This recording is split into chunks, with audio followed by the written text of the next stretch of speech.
प्रणाम करै छी पंडित जी। खूब आशीर्वाद। तो एहि बेर जे दुर्गा पूजा भऽ रहल छै से कलश स्थापन के समय क्या बजे छै? हाँ, सोम दिन जे छै कलश स्थापन छै।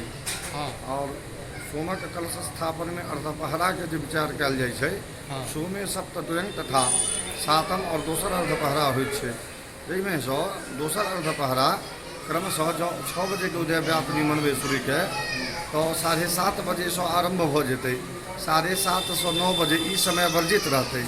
तो संभव हुए तो 7:30 बजे से पहले कलश स्थापन कऽ ली, आ नहीं तो 9 बजे के बाद कलश स्थापन करी। 12 बजे से पूर्व ही घर के जे छै कलश स्थापन आदि भ जेबाक चाही। जी 9 बजे से 9 बजे से शुरू छै आ 12 बजे के अंदर। हाँ, पूर्व ही कऽ ली। ओना तो परिवार प्रतिपदा तिथि जे अछि ओ रात्रि तक छै, राति तक छै।